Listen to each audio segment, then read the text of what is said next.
부동산 교육은 랜드프로. 안녕하세요. 랜드프로 아나운서 MC 연호진입니다. 여러분, 부동산을 구입하거나 팔게 되면 어떤 세금을 내는지 알고 계시나요? 오늘은 부동산 세금 관련해서 알아보는 시간 준비됐는데요. 부동산 세무의 달인이죠. 김윤석 교수님 모시겠습니다. 안녕하세요, 교수님. 네, 안녕하십니까. 반갑습니다. 교수님, 부동산 세금 관련해서 네. 살펴보니까 뭐 팔게 됐을 때, 사게 됐을 때 굉장히 많은 종류의 세금들이 있던데요. 예, 그렇습니다. 부동산 세금이라는 게 우리가 뭐 갖고 있는 어떤 재산세와 비슷한 건가요? 예, 그렇습니다. 우리가 일단 부동산 세금이라는 것은 부동산을 여러분께서 이제 투자 활동을 할 때마다 발생하는 우리가 세금을 말합니다. 그래서 여러분께서 시기에서 뭐 땅을 구입하신다거나 뭐 아파트를 분양을 받을 때 내는 그런 취득세가 있고요. 그 다음에 이제 부동산을 일정 기간 이제 소유하면서 임대를 하시게 되겠죠. 그러면 소유할 때 내는 세금에는 이제 재산세라든가 종합부동산세, 그다음에 임대할 때는 이제 임대업에 대한 소득세를 부담하고요. 끝으로 그 부동산을 팔았을 때는 양도소득세라는 그런 국세를 부담하도록 되어 있습니다. 네, 그럼 상황에 따른 부동산 세금에 대해 하나하나 개별적으로 알아보도록 하겠습니다. 부동산을 구입할 때는 어떤 세금을 내게 되나요? 예, 우리가 일단 부동산을 이제 구입한다는 것은 여러분들께서 이제 땅을 사신다거나 아니면 아파트를 분양 등을 받았을 때를 말하는 것입니다. 그래서 그런 경우에는 일단은 취득세라는 세금을 공통적으로 부담을 하게 되고요. 참고로 이제 우리가 상가를 분양을 받았을 때는 그 건물 부분에 대해서는 부가가치세라는 것을 납부하도록 되어 있습니다. 또 참고로 우리가 이제 부모님께서 재산을 물려주시게 될 때가 있습니다. 그래서 생전에 물려주실 때는 이제 증여세라는 세금을 납부하도록 되어 있고요. 그 다음에 이제 안타깝게 이제 돌아가셨을 때 여러분께 이제 재산을 물려주시면 상속세라는 그런 국세를 납부하도록 되어 있습니다. 네, 그럼 부동산을 구입 후에 소유하게 되면 어떤 세금을 내게 되나요? 예, 우리가 이제 뭐 취득을 하게 되면 당장 뭐 부동산을 팔지는 않겠죠. 그래서 일정 기간 동안 소유를 하게 되면 아마 여러분들이 이 세금은 익숙하실 겁니다. 바로 재산세라는 지방세를 각 시군구청에서 고지서가 나와서 납부하게 됩니다.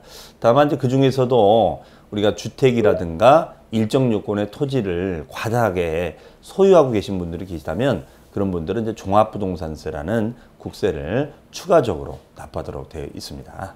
네, 그럼 부동산을 꼭 뭐 사거나 파는 것 외에 또 임대해 줄 수도 있잖아요. 예, 그렇죠. 임대하게 되면은 어떤 세금을 언제까지 내야 할까요? 예, 그렇습니다.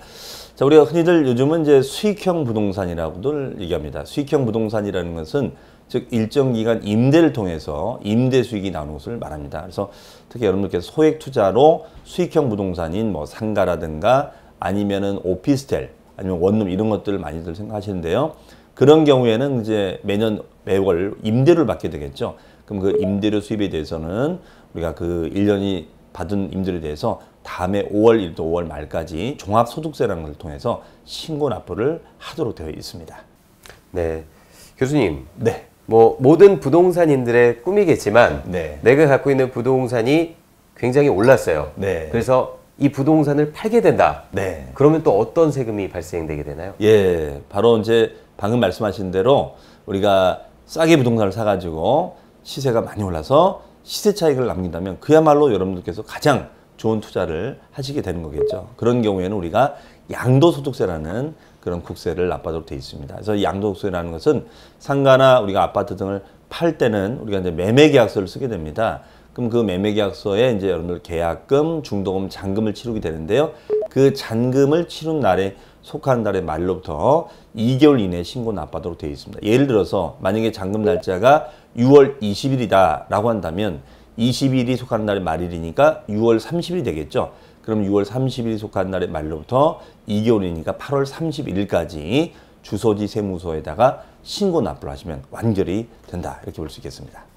네, 상황에 따라 내게 되는 부동산 세금 종류도 굉장히 다양한데요. 이런 부동산 세금에 대해서 좀 잘 알려면 어떻게 하는 게 좋을까요? 예, 우리가 보통 이 부동산 세금 하면은 여러분께서 이제 이게 복잡하다.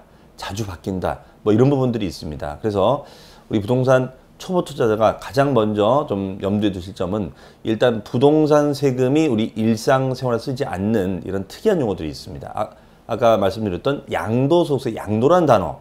자, 굉장히 생소한 단어입니다. 그래서 이런 부동산 세금에 관련된 용어를 먼저 여러분들이 학습하실 필요가 있겠고요.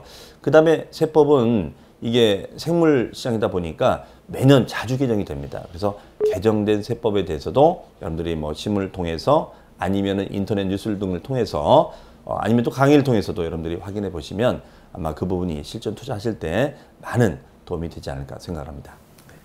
네, 오늘은 부동산 세금에 대해 알아봤는데요. 우리 교수님 말씀처럼 좀 생소한 용어들부터 하나씩 공부해 두면 굉장히 도움이 되지 않을까 싶습니다. 상황에 따라 부동산 세금도 내게 되는 종류 굉장히 다양한데요. 앞으로도 유익한 부동산 세무 정보 많이 부탁드리겠습니다. 네, 알겠습니다. 네. 네, 감사합니다. 여러분, 배우고 투자하면 실패하지 않습니다. 저희는 다음 시간에 더 유익한 정보로 다시 찾아뵙도록 하겠습니다. 감사합니다.